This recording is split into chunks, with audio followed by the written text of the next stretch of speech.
Marie Dorian's story transcends mere survival.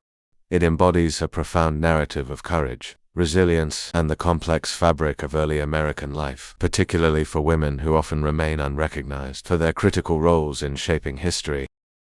Born to a French-Canadian father and a Native American mother, Marie grew up within a unique cultural milieu that profoundly influenced her identity and experiences. Though she was a member of the Iowa tribe, the specifics of her early life remain shrouded in mystery, including her Native American name, which has been lost to time. Historical accounts suggest she was baptized as a Roman Catholic during her youth, a reflection of the cultural blending that characterized her existence and the turbulent times in which she lived. In her teenage years, Marie married Pierre Dorian, a man of mixed heritage who was part French, Canadian, and part Sioux. Together, they settled in what is now Yankton, South Dakota, where Pierre established himself as a fur trader.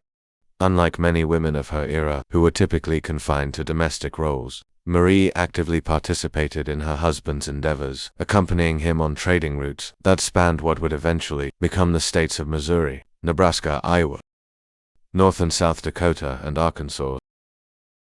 This partnership was significant in a time when women were often overlooked, showcasing her strength, capability, and the vital role she played in their shared livelihood. Her involvement in these arduous journeys highlighted a remarkable tenacity that would serve her well in the years to come. In 1811, when Pierre was hired to join John Jacob Astor's ambitious Astoria expedition, Marie's life was poised for a historic transformation. This expedition aimed to expand Astor's fur trading empire into the uncharted territories of the American West, aiming to establish a foothold that would rival British and Canadian fur traders who had already carved out their domains. Pierre was enlisted primarily for his fluency in several Sioux dialects, a skill he inherited from his Sioux mother, and his father, Pierre Sr., had served as an interpreter for the famous explorers Lewis and Clark, further solidifying the family's legacy. In the Chronicles of American Exploration, as Marie prepared to embark on this monumental journey, she was already the mother of 2 young boys, aged 2 and 4. Her determination to join the expedition, despite the formidable challenges that lay ahead, illustrated her indomitable spirit. However, the journey began on a grim note, highlighting the darker aspects of her marriage. At one of the initial stops, an altercation erupted when Marie expressed a desire to remain with the Osage people they encountered. Pierre's violent reaction, a severe beating that forced her to flee into the woods, revealed the complexities of their relationship and the tragic domestic violence that was all too common for many women during this era. Nevertheless, her decision to continue with the expedition, carrying the burden of raising her children in such a hostile environment, showcased her remarkable resilience and unwillingness to yield to despair. The expedition, under Astor's leadership, was a well-funded venture, yet it was fraught with mismanagement and logistical challenges. The leadership was inexperienced, and poor timing plagued their preparations, resulting in significant delays. By the time Pierre was officially brought on board, the expedition was already several months behind schedule. With a fresh team assembled, they finally set out, but Astor's ambitious dreams of monopolizing the fur trade remained unrealized. Due to a lack of adequate preparation, the expedition departed with an insufficient number of horses, necessitating that most animals be utilized as pack animals. Pierre managed to secure one for himself, leaving Marie to walk alongside him, often with their youngest child strapped to her back. This dynamic exemplified the inequities Marie faced as she navigated both motherhood and the demands of their expedition through rugged wilderness. As they traversed the harsh landscape and reached the Snake River, a tributary of the Columbia, the expedition transitioned from land to water, trading their remaining horses for canoes. This shift proved treacherous, culminating in tragedy when one expedition member drowned and a significant portion of their food supplies was swept away by the current. This catastrophe forced the party to continue on foot, with Marie enduring the physical strain of traveling alongside her children, showcasing a level of strength that would become a hallmark of her character.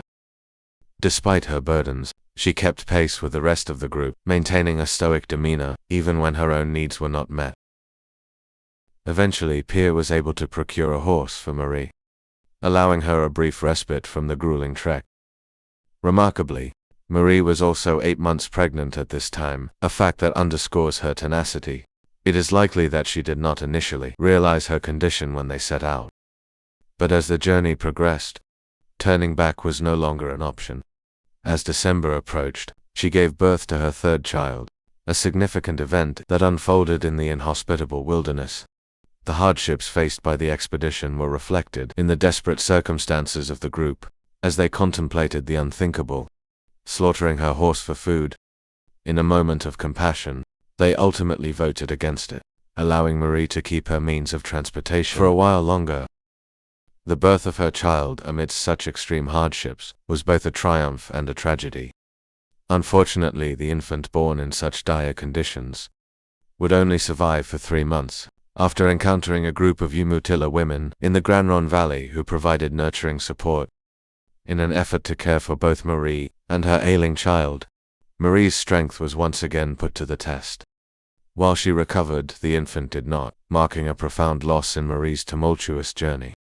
The emotional toll of this experience was immense, yet it would not be the last challenge she faced. In July 1813, about a year and a half after the conclusion of the expedition, Marie set out with her family once more, this time heading to present-day Idaho for a beaver trapping mission. During this period, she and her children stayed at a base camp, while Pierre worked at a more distant, trapping location. Life seemed relatively stable, until an alarming warning came from a friendly Shoshone man. A band of Bannock was reportedly moving through the area, systematically destroying trappers' camps. The absence of modern communication methods forced Marie to rely on her ingenuity and determination. She mounted her horse and bravely rode for days with her children to warn Pierre of the imminent danger, embodying the spirit of a true pioneer woman. However, upon reaching her husband's location, Marie discovered the devastating reality that awaited. Pierre and nearly all of his party had been ambushed and killed. Only one man, Gila Leclerc, remained alive, but he was gravely wounded. In a moment of profound bravery, Marie strapped Leclerc onto a horse and navigated her way back to the base camp, through 3 brutal days of winter storms. Despite her efforts, Leclerc succumbed to his injuries during the journey, a heartbreaking loss that compounded her grief and left her feeling isolated and vulnerable. When Marie returned to the base camp, she was met with a horrific sight. The inhabitants had been slaughtered, mutilated, and scalped. This shocking discovery left her alone, with her children, in a desolate and dangerous environment, driven by desperation and a fierce maternal instinct to protect her children. Marie ventured into the winter wilderness, determined to find safety for 10 harrowing days. They traveled through deep snow, and when progress came to a halt, due to the harsh conditions, Marie built a makeshift shelter from wood and animal skins. Survival posed yet another grim challenge for Marie.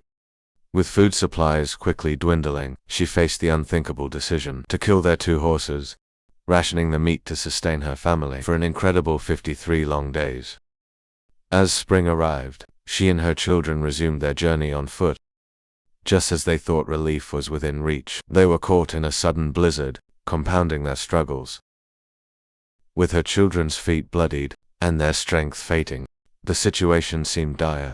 In a final, desperate act to ensure her children's survival, Marie dug a hole and lined it with fur, placing her sons inside for warmth. Then she set out on her own, driven by an unwavering hope to find help. Her plight did not go unnoticed. She was eventually discovered by members of the Walla Walla tribe, who took her in and organized a rescue party for her children.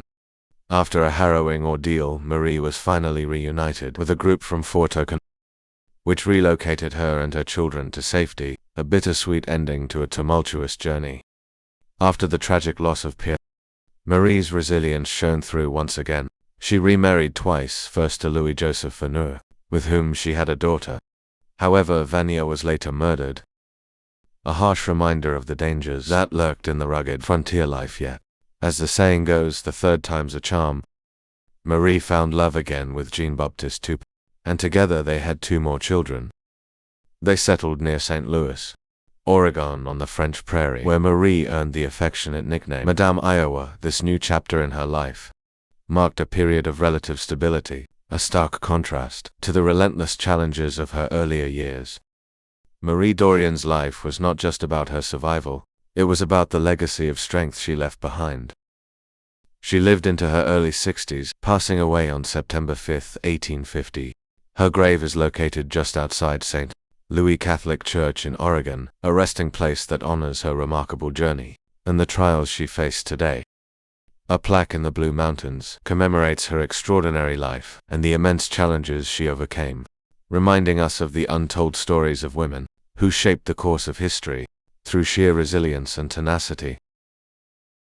Marie Dorian's story serves as an inspiring testament to the human spirit's capacity for perseverance in the face of relentless adversity. Her experiences challenge us to reflect on our own resilience and capacity for survival, reminding us of the many unsung heroines in history whose stories deserve to be told. As we remember Marie, we acknowledge not only her struggles, but also the legacy she left behind. A legacy of strength, courage, and the unwavering spirit of a woman who defied the odds and shaped the course of history in her own right. Her life reminds us that the narratives of women like her are essential to understanding the complexities of American history and the multifaceted roles women have played throughout it. How do your survival skills compare to those of Marie Dorian? Let us know in the comments below.